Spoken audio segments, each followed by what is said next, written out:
Hello everybody and welcome to my Guardians of the Galaxy showcase.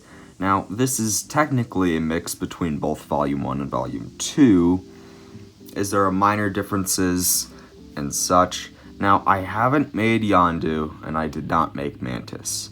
Why? Because I didn't really feel like it. I'm gonna be honest here. I didn't see them as the most important characters, so I didn't really make them.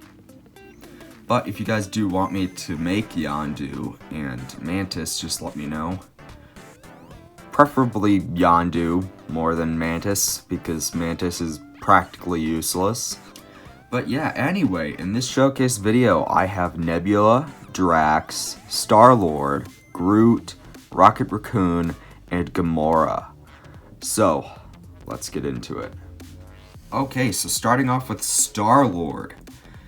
This figure, it was interesting, to say the least, to make. First off, he has dark red pants, which I put boots onto, and I have the little knee pads, or whatever the heck he has up there, I guess to secure his rocket boots. And then I have the torso for Star-Lord, but I figured I wanted to go a bit bigger with Star-Lord and actually give him a 3D jacket. So all I did is I took the torso and I basically remade the torso. That's pretty much exactly what I did. And I just extended things outwards, replicated it so that it looked right for Star-Lord. Then I went and made his coat, or his jacket that he wears, painted the arms the same color, and that was all done with actual fabric. Nice square of white fabric painted, and then I painted the arms, of course. It's just the regular hands, and these are the Star-Lord pistols, and I painted the tips silver just to add a bit of difference with the pistols. And then I didn't have a face that I thought looked like Star-Lord. At least, not really. I mean, the face that LEGO used pretty much the entire time, no, it did not really represent Star-Lord, at least not that I thought, anyway. But I did replace it with Will Turner's head from Pirates of the Caribbean. I thought that was a very nice fit, even though it wasn't the correct color, but that was not much of a problem, considering that I have paint, and now that it matches, I think this looks great for Star-Lord. And actually, while looking at this head, I also thought it kind of looked like Iron Man as well. But I'm glad that I repurposed the Will Turner head for Star-Lord, as I think it pulls it off perfectly. Now, this isn't the best head if you're trying to go for a Chris Pratt. Chris Pratt, he had a head that came out in the Jurassic World sets. I believe it was Fallen Kingdom. The Fallen Kingdom sets had Chris Pratt heads that looked very, very, very nice for Chris Pratt. I wanted to get my hands on one of those, but it's a little too late for that now, considering that movie came out a few years ago and the LEGO sets are pretty much retired. So I did not go ahead and buy it ahead because I found this instead, and honestly, it looks kind of spot on. But yeah, that's it for Star-Lord. I didn't sculpt anything. It was mostly a paint job and grabbing fabric to make his jacket. And yeah, that's it for the leader of Guardians of the Galaxy. The one who usually is never heard of, Star-Lord.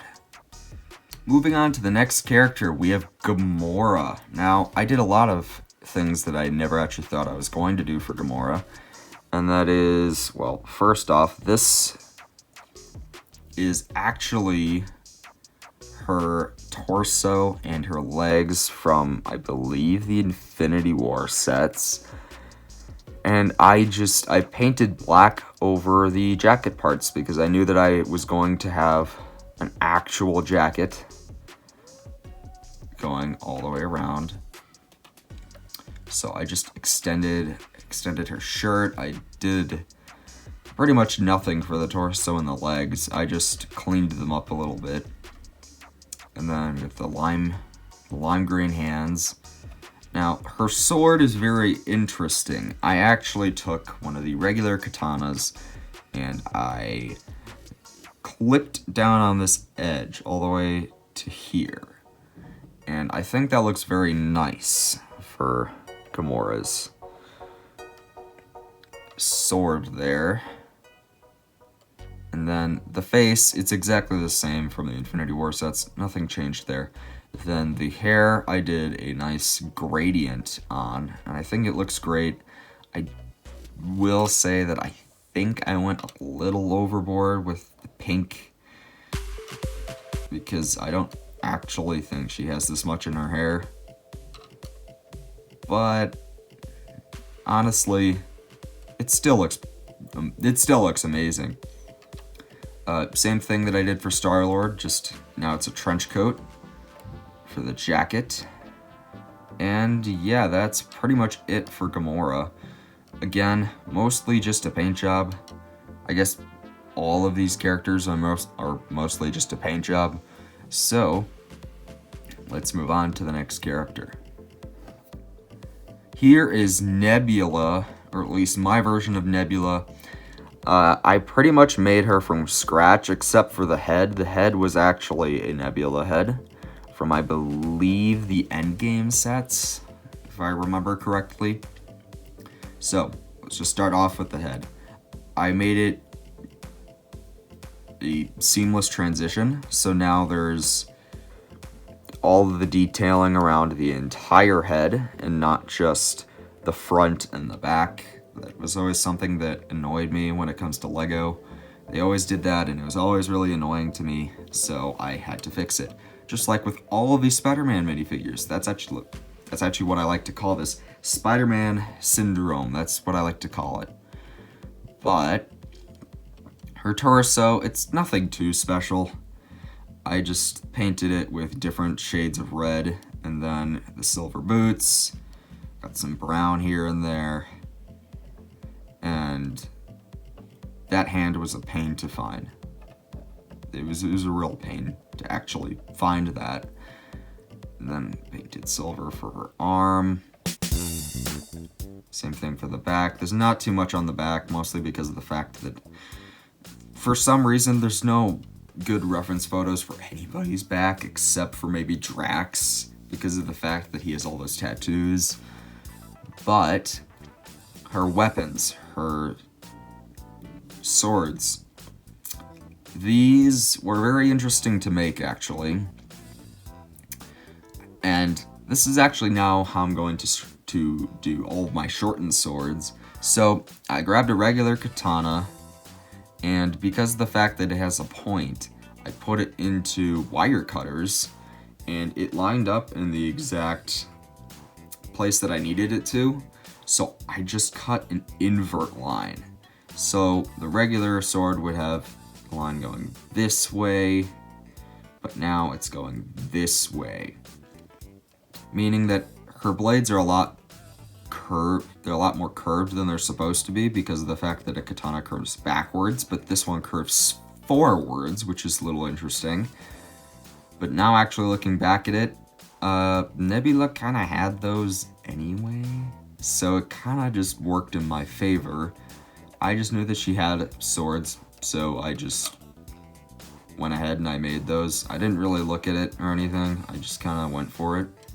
And I will say, they kind of work really well to establish that for Nebula. So, let's move on to the next character. And here's my version of Raccoon. So, this was actually very interesting. I could not find his torso. I bought the Infinity War set way back, and I should have gotten his torso, but I did not. So that is a custom torso. Then obviously these are just legs. I mean, how much different can legs be? And then this is what I believe is the Infinity War one. I painted the arms on him. These are 2 custom guns. I did not make those myself. I bought them off of Amazon in a 14 pack. No, the pack was $14, but there was like hundreds of guns and everything, so I'm good when it comes to custom minifigure blasters and guns. Something very tedious with this guy, which definitely made him my 3rd most complicated figure of this showcase, was the fact that I had to go around every single design on his face with the brown, because for some reason LEGO does not see his fur as brown. They see it as silvery gray, which, no, that's not accurate whatsoever. He is not that old. I mean, you can actually clearly see him right here, actually. That's brown. That is not gray, LEGO. I don't know what you were doing, but I went ahead and I repainted over the head. Now all the gray's gone. And then I repainted the tail. I almost forgot to repaint the tail, I will admit that. Like, I was like, ha, Rocket's all done, and then I realized that he has a gray tail, and I was like, oh, whoa, whoops.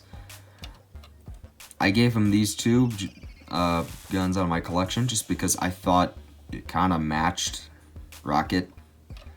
So, I mean, Rocket wasn't complicated at all. It was more just tedious work, especially with his head. But everything else, it's really easy to do. I didn't spend too much time on Rocket Raccoon for this showcase. But, yeah, that's pretty much it. I mean, again, I didn't really spend too much time on him, so let's go on to my 2nd most complicated figure of this showcase. Let's go. And here's my 2nd most complicated figure of this showcase, Groot. Now, the whole reason that Groot is my 2nd and not my 1st is because of the fact that doing this was not hard. It was just very, very, very, very, very, very time consuming.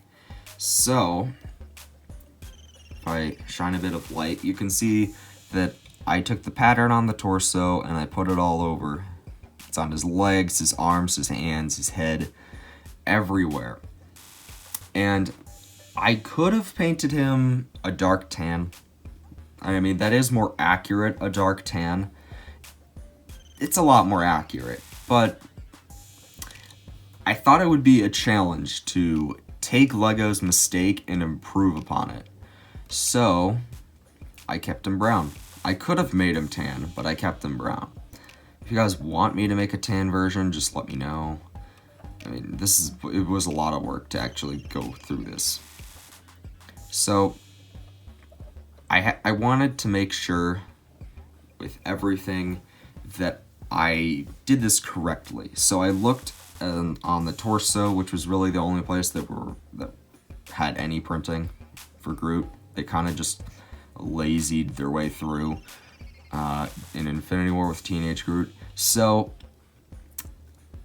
I only had the torso to go off of, which is why most of this is improvised work.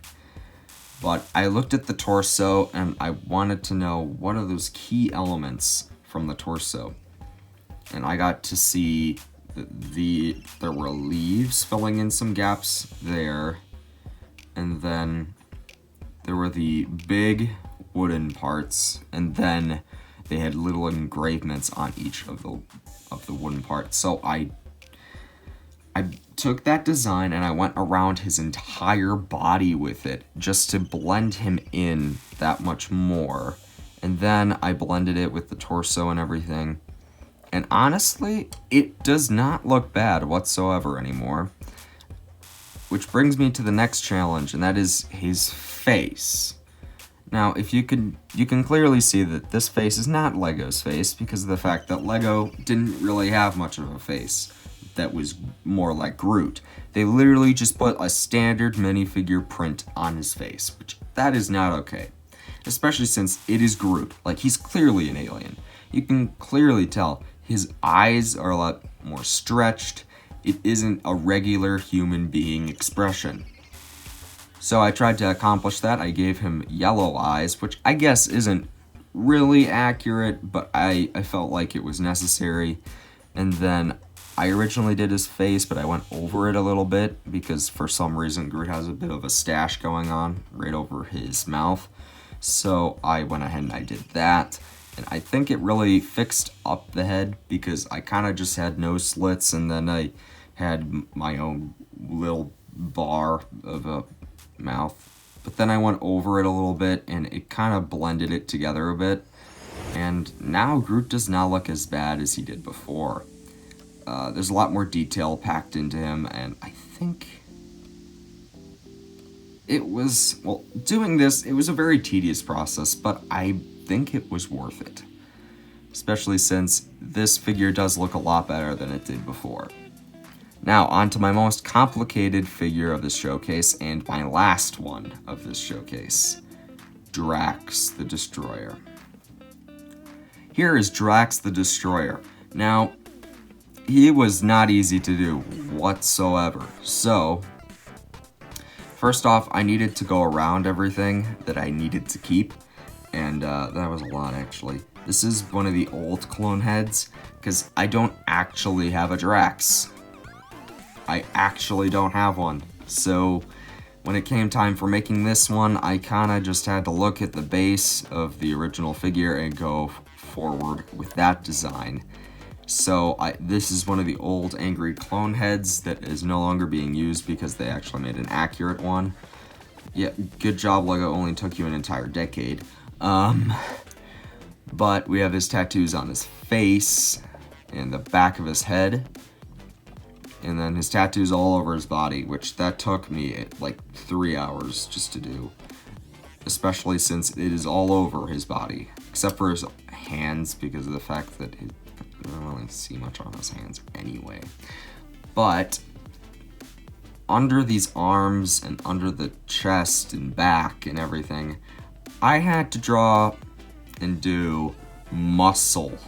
The muscle patterns, and oh my gosh, I hated doing that because of the fact that when it comes down to it, I can do muscles. It's very difficult to, but I can do it. But I'm much more of an armored guy when it comes down to sculpting and painting. I'm much more geared towards armor and fabric detail and everything like that, not as much muscle. So when it came time for me to have to do muscle, I just kind of sat back and I was like, oh boy, this should be fun. And then I had to do muscle arms, I did a muscle chest and the muscular back and everything like that. And then I went over it in tattoos and now you can barely even see it. I guess you can kind of see it. The legs were really, really easy. I don't even need to explain the legs. I mean, it's literally just dark red legs, black shoes painted on, stripes, and then a belt. Like it's not that hard to explain. And I had to grab so many reference images for Drax's tattoos, and I love how it looks, but I hate this so much. Now, these swords, actually, I use the same technique that I used for Nebulas, in the sense that Nebulas, I only did it once. Now, this one, I did twice.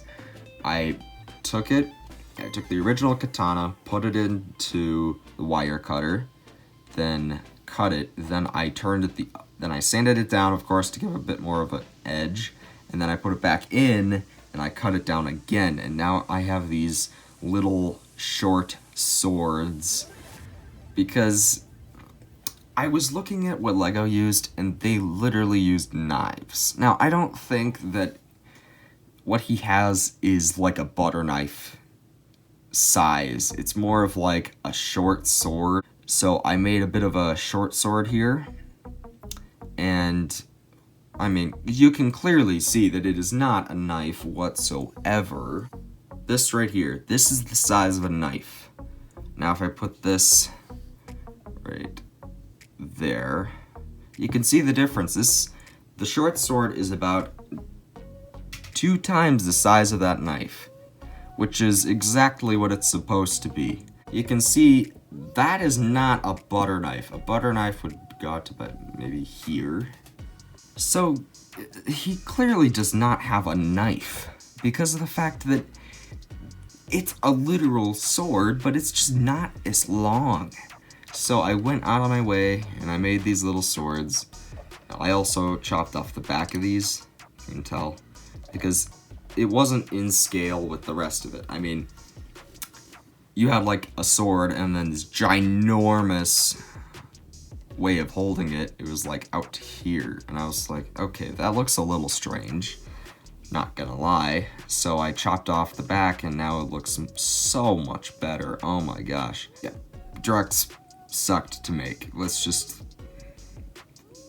And well, he is the last figure, and I think it was well deserved that he's the last figure because of the fact of how much I had to do on him.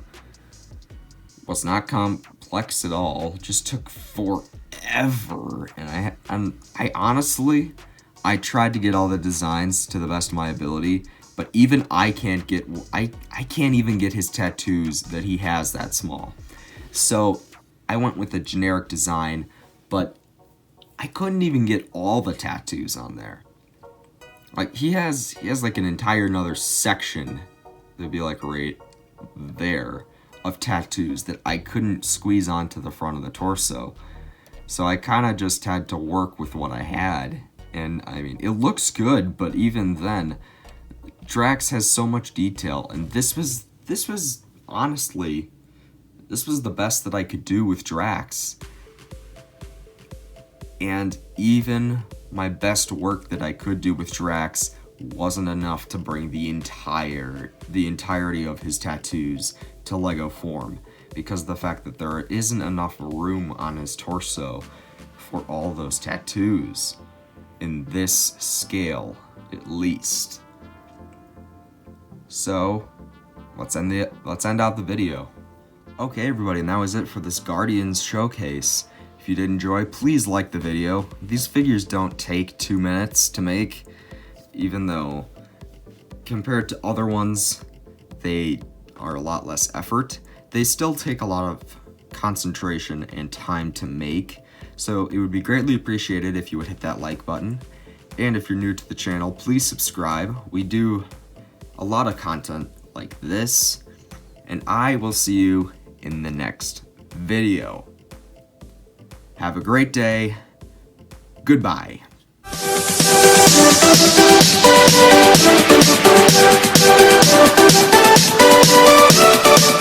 This kind of looks like a kid's sword now, from like Toys R Us or something. It kind of looks like an itty bitty sword.